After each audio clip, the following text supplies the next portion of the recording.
میرا باپ سموسے بیچتا تھا، اس نے ہم سبھی بہن بھائیوں کو اعلیٰ تعلیم دلوائی، میں نے مقابلے کا امتحان پاس کر لیا اور ڈپٹی کمشنر لگ گیا اور اپنے ماں باپ کو پلٹ کر نہ دیکھا۔ ایک روز جب میرا باپ مجھ سے ملنے میرے دفتر پہنچا، خوشی سے مجھے گلے لگانے لگا تو اس کے پرانے کپڑوں کی وجہ سے میں نے اپنے سیکرٹری سے کہا کہ اس بھکاری کو باہر نکال دو، میں اسے نہیں جانتا۔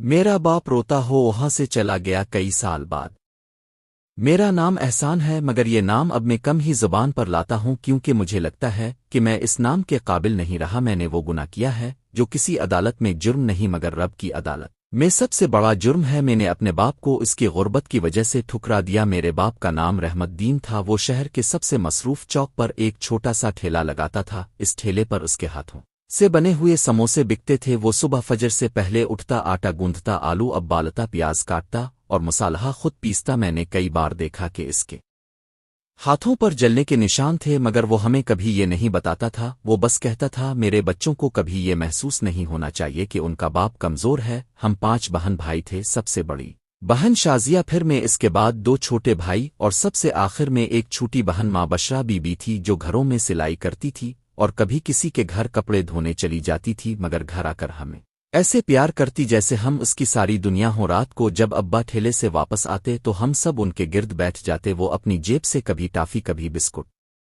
نکال کر دیتا اور کہتا یہ میری کمائی کا انعام ہے۔ مجھے بچپن سے ہی یہ زندگی بری لگتی تھی۔ مجھے اپنے دوستوں کے صاف ستھرے کپڑے اور ان کے باپوں کے سوٹ دیکھ کر غصہ آتا تھا۔ میں سوچتا تھا کہ میں اس گلی سے نکل جاؤں گا، میں اس محلے کو چھوڑ دوں گا اور پھر کبھی پلٹ کر نہیں دیکھوں گا۔ میٹرک میں جب میرے نمبر اچھے آئے تو ابا نے پورے محلے میں مٹھائی بانٹی۔ اس دن وہ میرے لیے ہیرو بن گیا، مگر میرے دل میں ایک عجیب سی شرمندگی تھی۔ میں نے اسے کہا ابا اب سب کے سامنے کیوں بتاتے ہو کہ میں تمہارا بیٹا ہوں؟ وہ خاموش ہو گیا۔ شاید پہلی بار میں نے اس کے دل کو چوٹ پہنچائی تھی۔ پھر مقابلے کے امتحان کا وقت آیا، میں نے دن رات محنت کی، ماں میرے لیے دعائیں کرتی رہی۔ ابا صبح فجر کے بعد میرے کمرے کے باہر کھڑے ہو کر کہتا بیٹا اللہ سے مانگو، وہ تمہیں کبھی مایوس نہیں کرے گا۔ اور پھر وہ دن آیا جب رزلٹ آیا اور میں ڈپٹی کمشنر بن گیا۔ وہ دن میرے گھر میں عید سے بھی بڑا تھا۔ ماں سجدے میں گر گئی، ابا ٹھیلا چھوڑ کر مجھے گلے لگانے دوڑا، مگر میں نے اس دن بھی اس کے ہاتھوں کو تھامنے سے گریز کیا کیونکہ میرے نئے دوست افسر تھے اور مجھے ڈر تھا کہ کہیں وہ میرے باپ کی حقیقت نہ جان لیں۔ کچھ دن بعد میں نے شہر کے پوش علاقے میں بنگلہ لے لیا اور ماں باپ کو وہاں لے آیا، مگر وہ وہاں خوش نہ تھے۔ ماں کہتی بیٹا یہاں دل گھبراتا ہے، ابا کہتا میرا چوک ہی میری دنیا تھا، مگر میں نے انہیں خاموش کرا دیا۔ اور پھر وہ دن آیا جو میری زندگی کا سیاہ دن تھا۔ یہ وہی دن تھا جب ابا میرے دفتر آئے۔ وہ پرانے کپڑوں میں تھے، شاید سیدھے ٹھیلے سے آئے تھے۔ ان کی آنکھوں میں وہی فخر تھا جو میں نے بچپن میں دیکھا تھا۔ وہ آئے اور سب کے سامنے مجھے گلے لگا لیا اور کہا میرا بیٹا ڈپٹی کمشنر بن گیا ہے۔ میں نے اس لمحے وہ کر دیا جو کسی بیٹے کو نہیں کرنا چاہیے تھا۔ میں نے سیکرٹری کو کہا اس بھکاری کو باہر نکالو، میں اسے نہیں جانتا۔ ابا چند لمحے وہیں کھڑے رہے، پھر ان کی آنکھوں سے آنسو نکلے اور وہ لڑکھڑاتے ہوئے باہر چلے گئے۔ ابا کو دفتر سے نکلواتے ہوئے میں نے سوچا بھی نہیں تھا کہ میں کس گناہ کی بنیاد رکھ رہا ہوں۔ میں اس دن کرسی پر بیٹھا تو سب کچھ ویسا ہی تھا، فائلیں، قلم، سٹاف، مگر اندر کچھ ٹوٹ چکا تھا۔ مگر میں نے خود کو سمجھایا کہ یہ سب میری عزت کے لیے تھا۔ بڑے افسر کو اپنے ماضی سے اوپر اٹھنا پڑتا ہے، میں نے یہی سوچ کر خود کو خاموش کرا دیا۔ اس دن کے بعد میں نے ابا کو کبھی فون نہیں کیا، نہ گھر گیا، نہ ماں سے بات کی۔ میں اپنے بنگلے میں رہتا رہا جہاں سب کچھ تھا، مگر وہ آوازیں نہیں تھیں جو میرے بچپن کا حصہ تھیں، نہ بہنوں کی ہنسی، نہ بھائیوں کی شرارتیں، نہ ماں کے ہاتھ کی چائے اور نہ ہی ابا کی دعاؤں کی گونج۔ چند ہفتے بعد ماں کا فون آیا۔ اس کی آواز میں وہ طاقت نہیں تھی جو پہلے ہوا کرتی تھی۔ اس نے کہا بیٹا تمہارے ابا کئی دنوں سے ٹھیک نہیں ہے، ٹھیلا بھی نہیں لگا رہے، بس تمہارا نام لیتے رہتے ہیں۔ میں نے جواب دیا امی میرے پاس بہت مصروفیات ہیں، ڈاکٹر کو دکھا دے، میں جلدی آؤں گا، مگر میں نہیں آیا۔ پھر ایک رات دیر گئے، پھر فون آیا، ماں رو رہی تھی۔ اس نے کہا بیٹا ابا کی حالت بہت خراب ہے، اگر آ سکتے ہو تو آ جاؤ، مگر اس رات میں ایک بڑی میٹنگ کے لیے تیار ہو رہا تھا۔ میں نے فون بند کیا اور آئینے میں خود کو دیکھا، مجھے اپنا چہرہ اجنبی لگا، مگر میں نے پھر بھی سوٹ پہن لیا۔ کچھ دن بعد پھر فون آیا، اس بار ماں کی آواز میں وہ زندگی نہیں تھی۔ اس نے بس اتنا کہا بیٹا تمہارے ابا نہیں رہے۔ میرے ہاتھ سے فون گر گیا، میں نے کرسی پر بیٹھ کر دیوار کو گھورا، مگر آنکھوں سے آنسو نہیں نکلے۔ میں نے سوچا کہ شاید یہ بھی ایک خبر ہے جیسے روز آتی ہے۔ پھر میں میٹنگ میں چلا گیا۔ چند ہفتے بعد میں گاؤں گیا، ماں اکیلی رہ گئی تھی، گھر ویران تھا، بہن بھائی سب اپنی اپنی دنیا میں بکھر چکے تھے۔ ماں نے مجھے دیکھا تو بس اتنا کہا، بیٹا تمہارے ابا مرتے وقت تمہارا نام لیتے رہے، وہ کہتے تھے میرا بیٹا ضرور آئے گا، وہ مجھے لینے آئے گا، مگر تم نہیں آئے۔ میں زمین پر بیٹھ گیا اور پہلی بار مجھے لگا کہ میں واقعی یتیم ہو گیا ہوں۔ ماں نے پھر وہ بات بتائی جو آج بھی میرے کانوں میں گونجتی ہے۔ اس نے کہا جس دن تم نے ابا کو دفتر سے نکلوایا تھا وہ گھر آ کر بہت روئے تھے، انہوں نے کہا تھا شاید میں واقعی بھکاری ہوں، شاید میرا بیٹا مجھے پہچانتا نہیں۔ اس دن کے بعد انہوں نے ٹھیلا نہیں لگایا، وہ بس چارپائی پر لیٹے رہتے اور تمہارا نام لیتے رہتے۔ میں اس رات ابا کی چارپائی کے پاس بیٹھا رہا جہاں وہ آخری دنوں میں لیٹے تھے۔ میں نے اس کی مٹھی پکڑی جو اب ٹھنڈی ہو چکی تھی اور سوچتا رہا کہ میں نے اس ہاتھ کو کبھی صحیح سے تھاما ہی نہیں۔ اسی رات میں نے خواب دیکھا کہ ابا میرے سامنے کھڑے ہیں پرانے کپڑوں میں مگر چہرہ روشن۔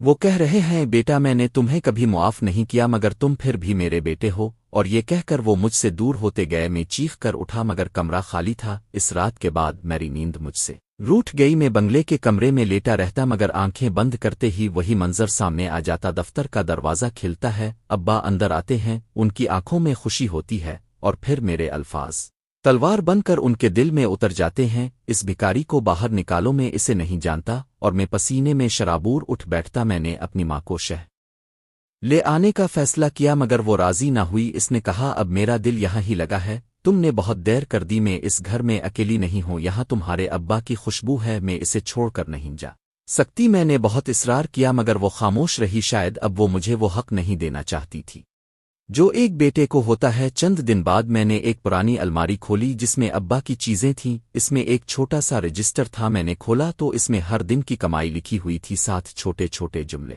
تھے، آج احسان کی فیس دی، آج شازیہ کے جوتے خریدے، آج احسان نے کہا کہ وہ افسر بنے گا۔ میں نے صفحے پلٹتے ہوئے دیکھا کہ جس دن میں ڈپٹی کمشنر بنا تھا اس دن لکھا تھا آج اللہ نے میری زندگی پوری کر دی، اور پھر ایک صفحے پر ہاتھ رک گیا، اس دن کی تاریخ لکھی تھی جب ابا میرے دفتر آئے تھے، اس کے نیچے لکھا تھا آج میں اپنے بیٹے کے پاس گیا تھا، وہ بہت بڑا افسر بن گیا ہے، اس نے مجھے پہچانا نہیں، شاید میں واقعی اس کے قابل نہیں رہا ہوں۔ اس جملے کے بعد کوئی اور تحریر نہیں تھی، رجسٹر وہیں ختم ہو گیا جیسے اس دن کے بعد ابا کی زندگی بھی ختم ہو گئی ہو۔ میں رجسٹر سینے سے لگا کر رو پڑا، ماں دروازے پر کھڑی مجھے دیکھ رہی تھی، اس کی آنکھوں میں بھی آنسو تھے مگر اس نے کچھ نہیں کہا، شاید وہ جانتی تھی کہ اب میرے لیے کوئی لفظ تسلی نہیں بن سکتا۔ چند ہفتے بعد میں دوبارہ اپنے دفتر گیا مگر اب وہ دفتر مجھے قید خانہ لگتا تھا، ہر کرسی ہر میز مجھے ابا کی یاد دلاتی تھی۔ میں نے پہلی بار اپنی کرسی پر بیٹھ کر دعا کی کہ کاش میں اس دن مر گیا ہوتا جب میں نے اپنے باپ کو ذلیل کیا تھا۔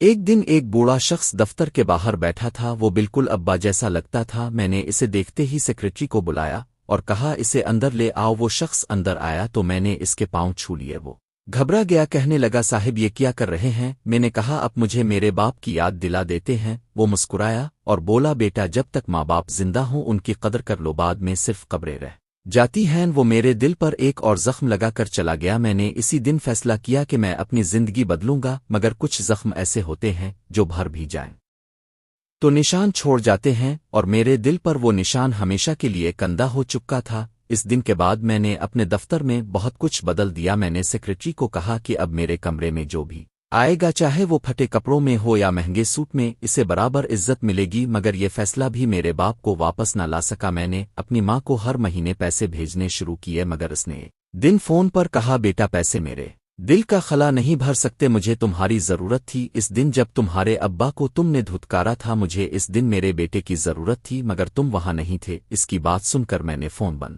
کر دیا کیونکہ میرے پاس کوئی جواب نہیں تھا۔ بہن شازیہ ایک دن میرے پاس آئی، اس نے کہا بھائی تمہیں پتا ہے ابا نے تمہارے لیے ایک کمرہ بنوایا تھا، وہ کہتے تھے جب میرا بیٹا افسر بنے گا تو میں اسے یہاں لا کر رکھوں گا، مگر تم کبھی اس کمرے میں نہیں آئے۔ اس نے مجھے وہ کمرہ دکھایا جہاں دیواروں پر میرے بچپن کی تصویریں لگی تھیں، میری ٹرافیاں، میری کتابیں، سب کچھ جیسے وقت وہیں رک گیا ہو۔ میں اس کمرے میں بیٹھ کر گھنٹوں روتا رہا مگر دیواریں بھی مجھے معاف نہ کر سکیں۔